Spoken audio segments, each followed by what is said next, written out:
Salut les potes et bienvenue dans ce nouvel épisode des highlights, le highlight numéro 2 où on va développer l'actu Summoners War qui s'est passé ces 2 dernières semaines.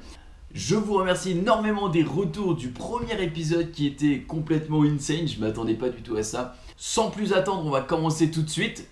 Allez, c'est parti. Alors pour ce premier clip on retrouve une GVG offense de type G3 sur le serveur asiatique composée d'un Camoules et du Dondin Dark assez incroyable.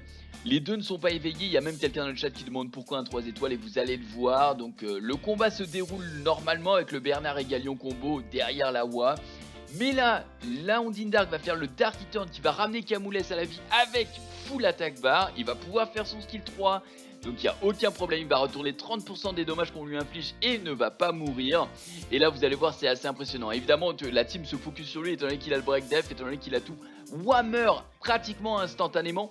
Et le fait qu'il y ait une team très rapide, Bernard Galion qui retire aussi l'attaque bar, fait que le Camoules va bien évidemment, sa protection ne va pas partir puisque la team en face va trop vite et en plus retire l'attaque bar. Et bien ça va mourir très rapidement, donc c'est assez impressionnant comme d'habitude de nos amis asiatiques. On voit que le Camoules n'avait pas de runes et là on dit voilà ses runes.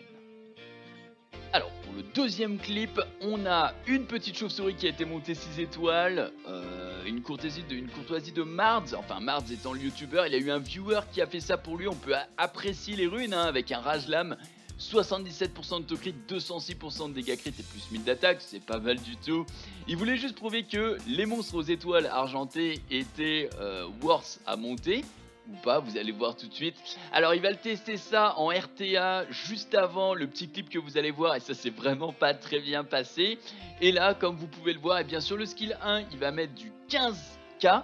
Donc avec un galion, avec un buff galion, donc c'est pas ouf. Et sur le skill 2 comme vous pouvez le voir, il va faire du entre 13 et 16k en AOE. Donc voilà, c'était pas ouf donc je pense qu'il regrette un petit peu, mais c'était très drôle. Alors pour la troisième petite anecdote de la semaine, là c'est plus un espèce de bug plutôt qu'autre chose.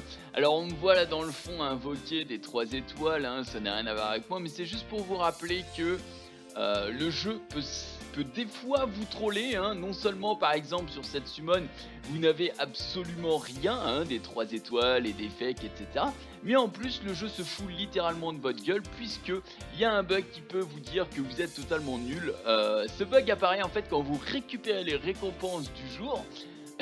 C'est assez drôle parce que ça m'est déjà arrivé à moi aussi, même si là c'est pas moi qui ai envoyé la petite photo.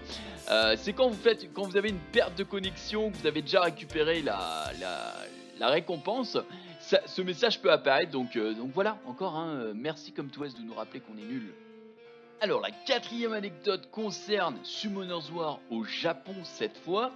En effet, l'hexagramme de fusion est indisponible là-bas pour des raisons légales. Vous n'avez pas le droit aux jeux aléatoires au Japon. Et en fait, pour faire une fusion, par exemple celle de Veromos, vous avez les donjons secrets pour vous aider, mais vous avez aussi une partie des monstres que vous ne pouvez avoir qu'en invoquant, donc qui sont basés sur un sort aléatoire.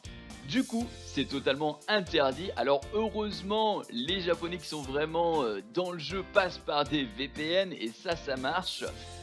Et je le sais en connaissance de cause, puisque si à un instant T sur le compte vous êtes connecté alors que vous n'avez pas une IP japonaise, même si le compte a été créé au Japon, vous pouvez faire la fusion. Pour le dernier clip de ces highlights, eh bien rappelez-vous la dernière fois que je vous avais montré un raid effectué en 29 secondes. Et bien là ils ont poussé la chose encore beaucoup plus loin. Ils ont bien réfléchi à leur type de compo et vous allez le voir, ça va pas être la même galère du tout. Ils ont mis un Homunculus Vent, on voit aussi un Zeros, on voit aussi une Charlotte. En fait le but c'est de placer le raid boss à 76% de vie pour qu'il ne saute pas. Et là, les patates s'enchaînent avec du 73 à 75 000 par boulette de la Katarina.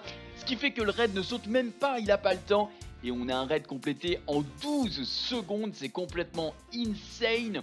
Avec à la clé du mana et une gemme vampire. Mais bon, 28 000 de mana en 12 secondes, je pense que c'est quand même assez worth, on va pas se le cacher. Vous allez revoir ça de plus près, on a vraiment des boulettes qui font extrêmement mal.